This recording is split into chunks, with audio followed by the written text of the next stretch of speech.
అయినటువంటి బ్రహ్మదేవునికైనా, అసమాన బుద్ధిమంతుడిగా పేరుగాంచినటువంటి బృహస్పతికైనా, 1000 తలలు కలిగినటువంటి ఆదిశేషునికైనా అసాధ్యం. సమస్త సద్గుణాలు కూడా విష్ణుమూర్తిలో ఏ విధంగా కోరి చేరిపోయి ఉంటాయో ఆ విధంగా కోరి వరించేసాయి ప్రహ్లాదుడు. రాక్షస కులంలో పుట్టిన ఏమాత్రం ఆ రాక్షస ప్రవృత్తి అందనటువంటి వాడు కనుక కులము అంటే సమూహము. కులము యందు ఒక గుణవంతుడు కలిగిన వాడి గుణము చేత కులము వెలుగుతుందంటారు.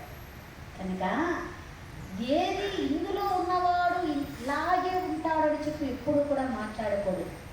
రాక్షస కులంలో పుట్టిన ఆ రాక్షస ప్రవృత్తి అనేటటువంటిది ఏమాత్రం అంటనటువంటి వాడు, బురదలో పుట్టిన కమలం లాంటి వాడు, బొగ్గు గనిలో వజ్రం లాంటి వాడు, గంజాయి వనంలో తులసి మొక్క లాంటి వాడు ఆ రాక్షస కులంలో ప్రహ్లాదుడు.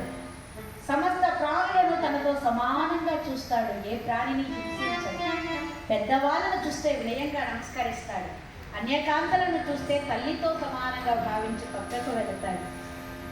పేద సాధలను తల్లి తండ్రి బిడ్డలు ఏ విధంగా రక్షిస్తారో ఆ విధంగా రక్షించాలనుకుంటాడు.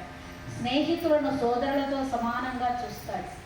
ఇంకా గురువులను దైవాలతో సమానంగా చూస్తాడు ప్రహ్లాదుడు.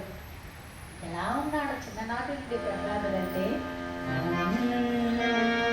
పానీయములు త్రాగుచున్ కొడుచుచున్ భాషింపచున్, పానీయములు త్రాగుచున్ కొడుచుచున్ భాషింపచున్, సలీల నిద్రమును తెలుచున్ తిరుగుచున్ లక్ష్యంపోచున్, సంతత శ్రీల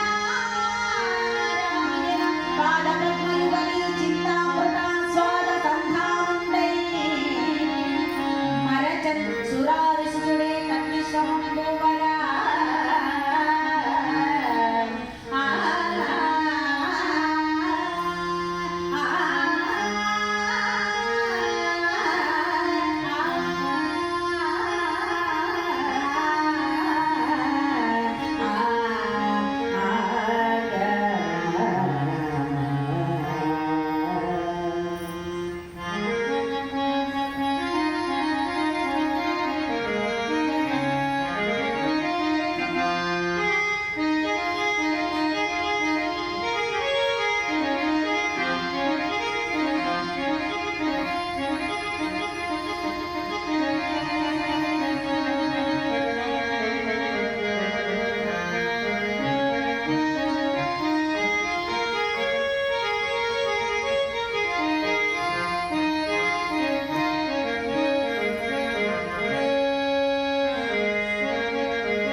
పానీయంబులు త్రాగినా, తిన్నా, కూర్చున్నా, మాట్లాడినా, హాసలీలా నిద్రాలు వచ్చేసిన చివరికి నిద్రపోతున్న సమయంలో కూడా నిరంతరం హరినామ స్మరణతో నిండిపోయి ఈ లోకాన్నే మరచిపోయేటటువంటి వాడు భక్త ప్రహ్లాదుడు.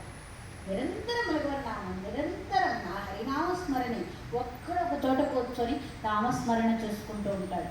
ఆ సమయంలో ఎవరొచ్చి పిలిచినా పలకను కూడా పలకడు. ఒక్కోసారి ఆ స్వామి వారి దర్శన భాగ్యం లభించలేదని ఘోరగా ఏడుస్తూ ఉంటాడు.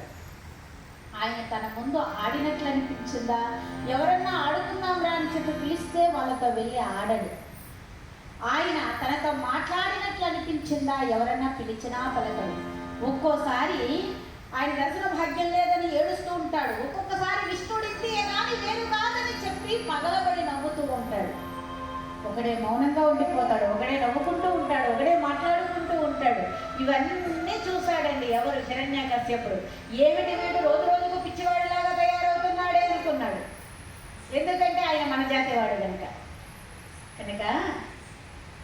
ఎప్పుడు కూడా భగవంతుడికి దగ్గరైనటువంటి వాళ్ళని లౌకిక ప్రపంచమే ప్రపంచం అనుకుంటూ బ్రతికేటటువంటి వాళ్ళు కనుక చూస్తే పిచ్చివాళ్ళలాగా, అమాయకుల్లాగా, మూర్ఖుల్లాగానే కనిపిస్తారు. అంటే ఇప్పుడు నేను చెప్పానని చెప్పి ప్రపంచంలో ఉండే పిచ్చివాళ్ళు, అమాయకులు, పరమ మూర్ఖులు వీళ్ళందరూ మహాభక్తులు కాదండి.